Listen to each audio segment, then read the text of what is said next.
The biting cold of a Port Charles winter has settled deep into the bones of the city, masking the fiery tension that is bubbling just beneath the surface of the Quartermain estate, where an unexpected and dangerous alliance has formed in the shadows. For weeks, the narrative has been building toward a crescendo involving the enigmatic Jack Brennan and the havoc he has wreaked upon the lives of the town's most prominent citizens. But no one could have predicted the specific, claustrophobic nightmare currently unfolding in Carly's attic. The atmosphere is thick with deceit, yet to Carly, the air feels charged with the righteous energy of a woman who believes she is finally taking control of a chaotic situation. She moves through the corridors of her home with a sense of purpose that borders on manic, convinced that her decision to hide Valentine Casadini is the masterstroke that will finally neutralize the threat of Brennan once and for all.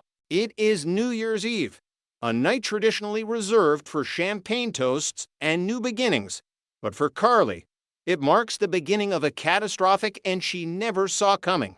Up in the dusty, dimly lit confines of the attic, Valentine Casadini sits with the stillness of a predator waiting for the right moment to strike, though to the untrained eye, he appears to be a man on the run, grateful for the sanctuary provided by an unlikely ally. The dynamic between Carly and Valentine has always been fraught with historical animosity and mistrust. Yet current circumstances have forced them into a proximity that Carly has mistaken for a partnership. She looks at him and sees a father desperate to protect his daughter, a sentiment she understands on a visceral level, and this empathy has blinded her to the cold, hard reality of who Valentine Casadini truly is. She believes they are united by a common enemy in Jack Brennan, a man whose reach and power seem to grow with every passing day, threatening to dismantle the fragile peace of Port Charles. Carly has convinced herself that by harboring Valentine, she is keeping a valuable chess piece off the board, denying Brennan the satisfaction of capturing his prey while gathering the intelligence needed to strike back. However, the tragedy of this New Year's Eve lies in the asymmetry of information, for while Carly is playing a game of protection and resistance, Valentine is playing a game of survival and sacrifice. Unknown to Carly, the very reason Valentine is in her home is not to hide from Brennan, but to deliver Carly to him on a silver platter. The lines of communication between Valentine and the WSB director have been open for days, buzzing with encrypted messages and negotiated terms that would make even the most hardened criminal's stomach turn. Valentine, a man who has always operated in the gray areas of morality, has been backed into a corner where the only currency he has left to trade is betrayal. He has brokered a deal that is as simple as it is cruel. The head of Carly in exchange for total immunity and safe passage for his beloved daughter, Charlotte. The attic is not a bunker. It is a waiting room for a trap that has already been sprung, and the clock is ticking down not just to midnight, but to Carly's ruin. As the sounds of distant fireworks begin to pop and crackle over the frozen harbor, signaling the approaching festivities, Carly makes her way up the narrow stairs, balancing a tray carrying a bottle of vintage champagne and two glasses. She pauses at the door, taking a deep breath to steel herself, believing she is walking in to offer a moment of respite to a weary ally. When she pushes the door open, she finds Valentine staring out the small dormer window, watching the colored lights reflect off the snow, his expression unreadable in the gloom. The scene is intimate yet chilling, a tableau of false camaraderie set against the backdrop of impending doom. Carly sets the tray down on a trunk, the clink of glass against metal echoing sharply in the silence, and attempts to lighten the mood with a comment about ringing in the new year with the only other person in town who hates Jack Brennan as much as she does. Valentine turns slowly, a ghost of a smile playing on his lips, a smile that doesn't reach his eyes, which remain cold and calculating. He accepts the glass she offers, his fingers brushing against hers, and for a fleeting second, there is a flicker of hesitation in his demeanor, perhaps a momentary pang of guilt for what he is about to do. But the image of Charlotte, safe and far away from the violence of Port Charles, flashes in his mind, extinguishing any spark of conscience. He raises his glass, proposing a toast to freedom and unexpected solutions, words that carry a double meaning Carly is too trusting to decipher. She clinks her glass against his, the sound ringing out like a bell tolling a funeral march, and drinks deeply, letting the expensive liquid warm her throat, unaware that it carries a payload designed to strip her of her defenses. The conversation that follows is a masterclass in manipulation, as Valentine skillfully steers the dialogue toward their supposed shared goals, reinforcing Carly's belief that they are a team. He asks her about the security protocols of the house, feigning concern that Brennan's men might breach the perimeter, while in reality, he is checking to ensure the path is clear for the extraction team he has already summoned. Carly, feeling the initial buzz of the alcohol, speaks passionately about her determination to keep her family safe, her words beginning to slur slightly as the potent sedative Valentine slipped into her glass begins to dissolve into her bloodstream. She talks about how tired she is of looking over her shoulder, how this year is going to be different, and how they are going to turn the tables on the WSB corruption that has plagued them. Valentine listens, nodding with Fox sympathy, watching her closely as her pupils dilate and her movements become heavy and uncoordinated. It starts as a subtle dizziness, a feeling Carly attributes to the stress of the day and the strength of the wine, but soon the room begins to tilt on its axis. She reaches out to steady herself against a wooden beam, her hand slipping as her grip strength fails. "Valentine," she murmurs, confusion clouding her features, "I don't feel. Something is wrong." The panic in her voice is muffled, like she is speaking from underwater, and she looks at him with wide, fearful eyes, searching for reassurance. Instead of rushing to her aid, Valentine simply sets his glass down and checks his watch, his demeanor shifting from that of a companion to that of a dispassionate observer. He watches her struggle to stay upright, her legs buckling beneath her as the powerful narcotic shuts down her motor functions, forcing her to sink to the dusty floorboards.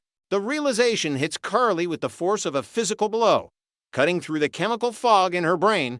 She has been betrayed. She tries to scream, to call for help, but her throat feels paralyzed, and only a strangled gasp escapes her lips. She stares up at Valentine, who now looms over her like a dark angel, his silhouette framed by the flashing lights of the fireworks outside. "Why?"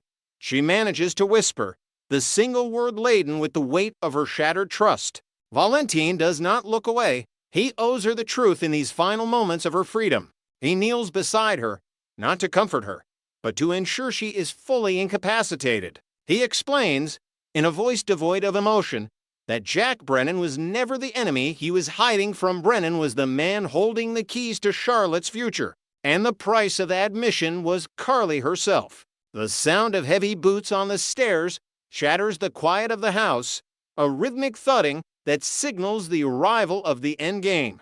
Carly's heart races in her chest, a frantic bird trapped in a cage, but her body refuses to obey her commands to flee. She can hear the crackle of radios, the distinct, clipped tones of tactical commands, and she knows with a sinking certainty that the WSB is here.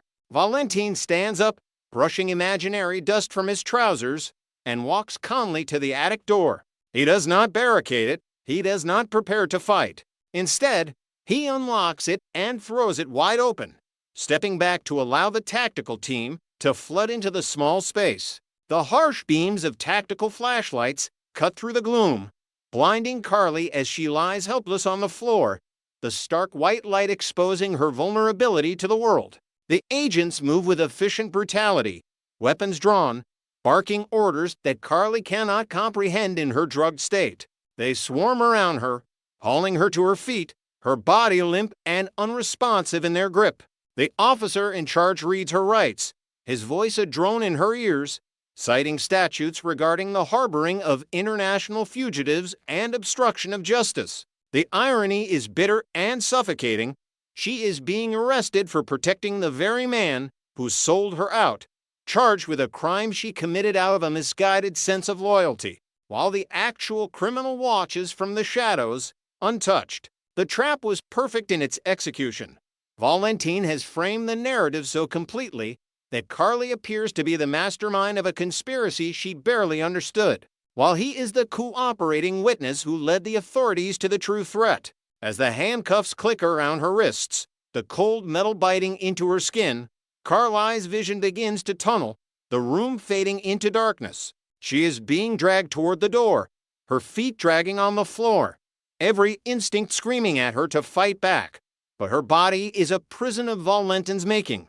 Just as she is about to be hauled out of the attic, Valentine steps forward, signaling for the agents to pause for a brief second. He leans in close, invading her personal space one last time, his face inches from hers.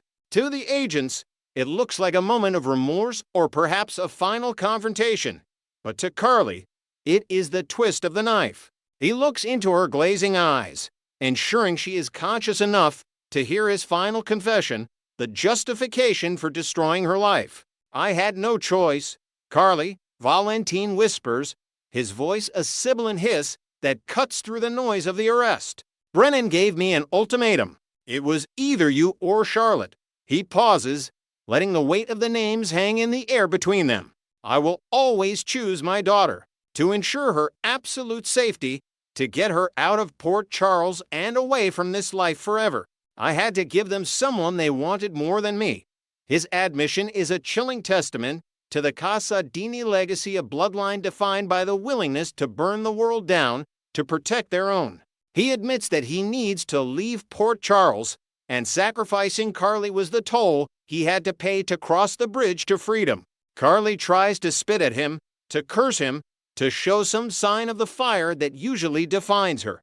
But the drug drags her down into the abyss of unconsciousness. Her head lolls forward, her hair falling like a curtain over her face, hiding her tears of rage and despair. The agents interpret her collapse as surrender and resume dragging her down the stairs, her heels bumping against the steps in a rhythmic cadence of defeat. Valentine watches her go, standing alone in the center of the attic as the clock strikes midnight. Outside, the city erupts in cheers and horns, celebrating the arrival of a new year, oblivious to the tragedy that has just occurred. The sky lights up with explosions of red and gold, casting long, dancing shadows around Valentine, who stands amidst the wreckage of his betrayal, a free man bound by the chains of his own conscience. The aftermath of this night will send shockwaves through Port Charles that will be felt for months to come. Sonny Corinthos, Jason Morgan, and the rest of Carly's fierce protectors will be left scrambling, trying to piece together how the formidable Carly was taken down so easily. While the WSB tightens its grip on the city, Valentine, meanwhile, will slip into the night, a ghost leaving a haunted house, clutching the promise of a new life for Charlotte, bought with the currency of Carly's freedom. As the sirens wail in the distance, merging with the festive noise of the holiday, the attic falls silent once more, leaving only the empty champagne glasses and the lingering scent of betrayal as evidence of the pact made in the dark. It is a harsh reminder that in the world of General Hospital, alliances are fragile, secrets are deadly, and on New Year's Eve, the dropping of the ball sometimes coincides with the dropping of the axe. Next, we will learn about the issues surrounding Willow Kane's escalating marital troubles with her husband Drew Kane, and the shocking revelation that could expose just how controlling their relationship has truly become. The tension between this couple has reached a boiling point, and what started as a disagreement over holiday visitation rights may have unveiled something far more sinister lurking beneath the surface of their marriage. The Christmas dispute. The conflict began when Willow made an impassioned plea to Drew, begging him to allow his daughter Scout to visit her maternal grandmother Alexis Davis, along with her beloved aunts Molly Lansing Davis and Christina Corinthos Davis during the Christmas holiday season. Willow had carefully and thoughtfully packed beautiful Christmas gifts for Scout to bring to her grieving family members, showing her genuine care and consideration for the young girl's emotional well-being. Having experienced her own share of painful family separations, Willow understood all too well the profound sadness and emptiness that comes from being apart from loved ones during the most magical time of the year. She had even packed heartfelt presents for her own precious children, Wiley and Amelia Corinthos, demonstrating that family connection during the holidays was something she valued deeply and personally. Willow tried desperately to make Drew understand the depth of Scout's grief and loneliness. This was only the second Christmas that the poor child would have to endure without her beloved mother Sam McCall, whose tragic death had left an enormous void in Scout's young life. The little girl was yearning to be surrounded by her maternal family members, to feel that connection to her mother through the people Sam had loved most. Scout desperately wanted to spend time with her grandmother Alexis and her aunts, who could share stories and memories of Sam, keeping her mother's spirit alive during this bittersweet holiday season. It would have been absolutely wonderful if Scout could have also been with her older brother Danny Morgan, creating a complete family circle. But that seemed like an impossibility given the current circumstances and tensions. Drew's cold calculation. However, Drew remained completely unmoved by Willow's emotional appeals and Scout's obvious distress. Instead of showing compassion for his grieving daughter, Drew could only focus obsessively on one thing: winning Willow's upcoming custody case. His response was shockingly callous and calculating. Drew had decided that Scout would serve as his leverage, his bargaining chip, his weapon to wield against Alexis Davis.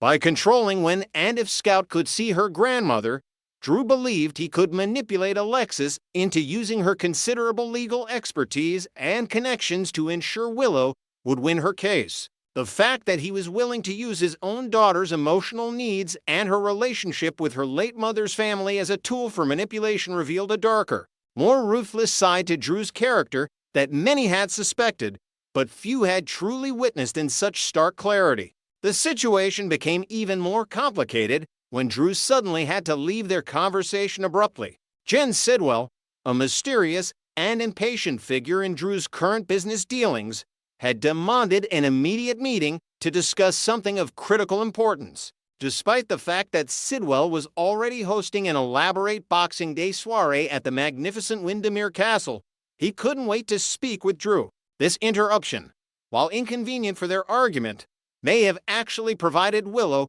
with the perfect opportunity she needed to take matters into her own hands. Willow's act of defiance. At some crucial point between Drew's departure for Windermere and Willow's eventual arrival at Alexis's house with Scout in tow, the two had clearly parted ways, though the exact circumstances remained somewhat murky. Most likely, Willow had initially agreed or pretended to agree to Drew's suggestion that Scout would stay with their nanny for the evening, or perhaps that Willow herself would remain at home to watch over the disappointed child. However, Willow's conscience and her deep empathy for Scout's pain ultimately won out over her fear of Drew's anger and controlling behavior. Making a brave decision that would surely have consequences, Willow loaded Scout into her car along with all the carefully wrapped Christmas presents she had prepared, and drove directly to Alexis Davis's home. It was an act of quiet rebellion, a statement that she would not allow an innocent child to suffer simply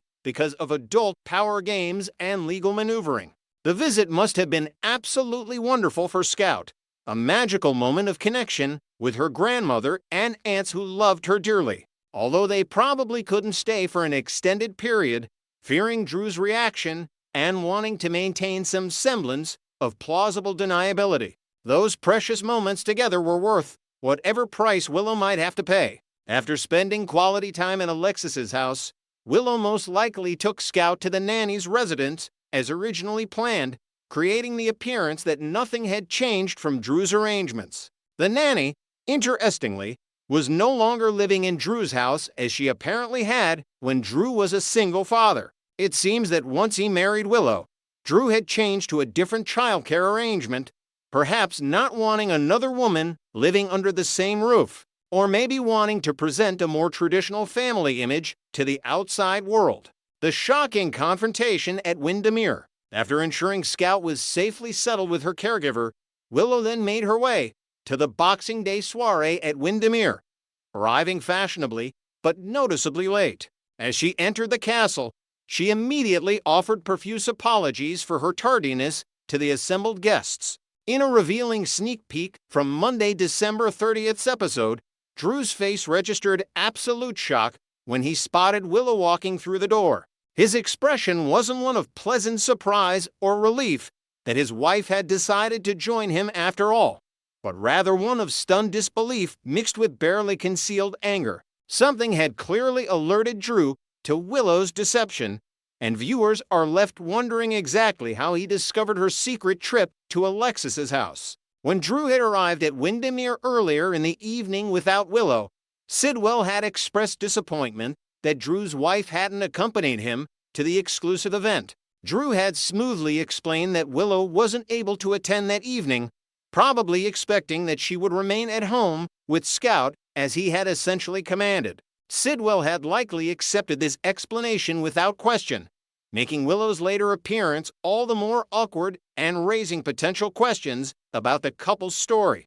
The tracking revelation, the most disturbing possibility, and one that many viewers have been speculating about with growing concern, is that Drew may have secretly installed tracking software on Willow's phone, and quite possibly on Scout's phone as well. While tracking a child's phone could be justified as a reasonable safety precaution for any concerned parent in today's world, tracking a spouse's phone without their knowledge or consent is an entirely different matter. Such behavior crosses a serious line from protective concern into controlling and potentially abusive territory. It represents a fundamental violation of trust and privacy, treating Willow not as an equal partner in their marriage, but as someone who needs to be monitored and controlled. If Drew has indeed been tracking Willow's movements through her phone, he would have known exactly where she went, how long she stayed at Alexis's house, and every detail of her journey throughout the evening.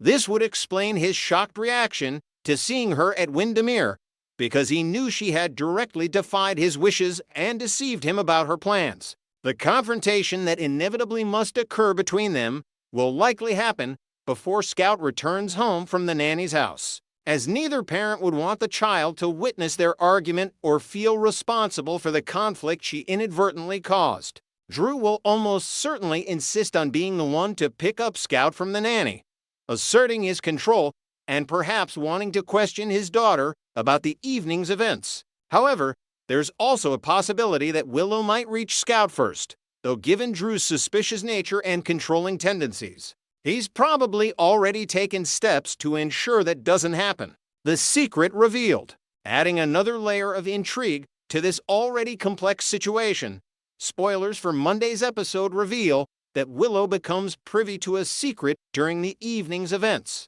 The question that has everyone buzzing is, what exactly does she discover, and how does she learn this information? There are two primary possibilities that make the most sense given the circumstances and setting. The first scenario involves Scout herself as the source of the secret. Perhaps, when Willow picked up the little girl to take her to Alexis's house, Scout confided something important that she had overheard or witnessed. Children often see and hear more than adults realize, and Scout has been spending considerable time in Drew's household, where she may have been exposed to conversations or situations that revealed something significant. Alternatively, Scout might have shared something during their drive or even earlier in the day that only now, in the context of the evening's events, has taken on new meaning for Willow. The second and perhaps more dramatically satisfying possibility is that Willow overhears something just before she enters Windermere or during the early moments of the party before she's noticed by Drew and the other guests. Windermere, with its grand architecture and numerous rooms, offers plenty of opportunities for private conversations that might accidentally be overheard by someone approaching at just the right moment. Perhaps Willow heard Drew speaking with Sidwell about something that revealed the true nature of their business relationship. Or maybe she caught part of a conversation that exposed Drew's manipulation tactics or his true plans regarding her custody case. Whatever the secret turns out to be, it seems certain to add fuel to the already blazing fire of conflict between Willow and Drew. Their marriage, which had seemed like such a promising fresh start for both of them, has rapidly deteriorated into a troubling relationship marked by manipulation, control, and now outright deception on both sides. Willow's decision to defy Drew and take Scout to see her grandmother was an act of compassion and moral courage. But it may also be the catalyst that finally forces her to confront the reality of what her marriage has become. The coming episodes promise explosive confrontations, painful revelations, and possibly the beginning of the end for this troubled couple's relationship.